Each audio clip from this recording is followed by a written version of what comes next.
Y la pandemia tiene su cara económica y de este tema vamos a hablar y cuáles son las perspectivas con Germán de Agosto. ¿Cómo andás, Germán? Todo bien, Pilar, ¿cómo andás? Muy bien. Bueno, ¿qué se nos viene en este tercer año de pandemia, ¿no? Que estamos arrancando. Sí, según el Fondo Monetario Internacional, lo que se nos viene es una recuperación económica trastocada. Ese es, de hecho, el título que tiene este informe que se publicó hoy. Y básicamente nos muestra, si ahora vemos la primera placa, por ejemplo, nos muestra que en realidad la economía mundial en su conjunto no solamente está desacelerando en relación a lo que fue el desempeño en el 2021, que creció casi un 6%, viste que ahí tenés ese efecto rebote que siempre en los gráficos se ve clarito, pero después los últimos dos puntitos de la gráfica que está a la derecha son justamente lo que muestran una desaceleración.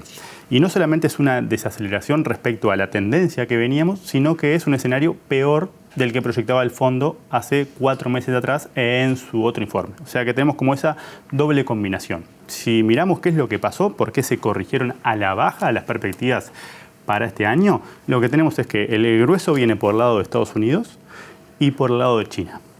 En particular, ahí lo que tenemos a la derecha es simplemente, que está bueno siempre con estos datos, es cómo se compone el PIB mundial. Básicamente, si agarramos el 100% del PIB, bueno, ¿cuánto pesan, por ejemplo, las economías emergentes? Y pesan un 60%.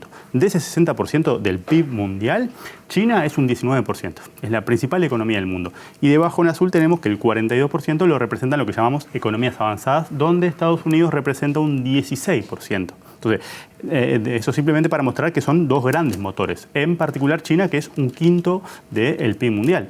¿Y qué está pasando con Estados Unidos? Básicamente, ¿por qué empeora en relación a lo que se esperaba? Porque hay dificultades para aprobar el plan de Joe Biden, el de reconstruir mejor. También hay un efecto de la inflación que está limitando la capacidad justamente de empujar la economía y bueno, también por la ola reciente de COVID. Lo mismo pasa si miramos el caso de China, que ahora lo tenemos en la segunda placa. De vuelta. China, cuando hablamos de perspectivas mundiales, China siempre es relevante porque es un 20% del PIB mundial. Pero cuando hablamos de... Por lo que genera, por lo que consume. Y es el motor. Es más, de hecho, desde el 2008, de la crisis financiera, es lo que empuja al mundo. Y mucho más de nuestra perspectiva de país emergente. Principalmente por el peso que tiene en lo que nosotros le vendemos y en el precio de los productos que nosotros vendemos. Y ahí lo que tenemos básicamente son 40 años de historia económica china. Básicamente, viste que te decía recién que era el 20% de la economía mundial. Bueno, en 1980 era apenas el 2% de la economía mundial. ¿Cómo pasa del 2 al 20? Con un crecimiento anual promedio de 9%. Es un disparate. Ya venía bajando, ¿no? En los últimos años, un leve descenso. Ya venía bajando porque está también en una transición de modelo. Ellos tuvieron, si lo pensamos bien simplificado y abusando del lenguaje, un modelo muy basado en cantidad, crecer mucho, mucho, mucho. Claro. Y ha virado hacia un modelo más, o por lo menos promoviendo más hacia la calidad, de alguna manera. Cambiar una forma de insertarse al mundo y una forma de crecer vinculada a mano de obra muy barata y exportaciones muy baratas y a inversión, que justamente hoy está trayendo muchos problemas, porque era inversión, por ejemplo, en ciudades fantasmas. Hemos visto hace poco videos de cómo demolían ciudades enteras vacías. Entonces, ese crecimiento era muy alto, lo vemos en la gráfica, pero no tenía ningún tipo de derrame. Entonces, ahora lo que están haciendo es como orientando su modelo hacia el consumo interno y hacia la sofisticación de, por ejemplo, los servicios. Y eso genera esa desaceleración que es natural.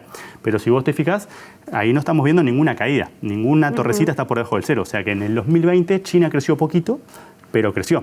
Y ahí también tomó, si lo pensamos desde el punto de vista de la disputa hegemónica que hoy tenemos, porque eso siempre es como el telón de fondo que tenemos para muchas tensiones, en particular la guerra comercial, lo que tenemos es que ahí le sacó una ventaja importante, fue de las pocas economías que no cayó en el 2020. Y de hecho en el 2021 superó la meta oficial del gobierno, que era del 6%, creció un 8%. Pero lo que está en verdecito es justamente lo que se espera ahora, y lo que se espera es un crecimiento más moderado y un crecimiento menor del que se esperaba. De vuelta tenemos esos dos efectos. Bien, tendremos que ver entonces cómo impacta en Uruguay, quizás en otra columna, para ver esta reducción de las expectativas de crecimiento que a nosotros nos impacta ni mucho, ¿no? Y fíjate, casi le vendimos un 30% de lo que le vendimos al mundo fue a parar a China el año pasado.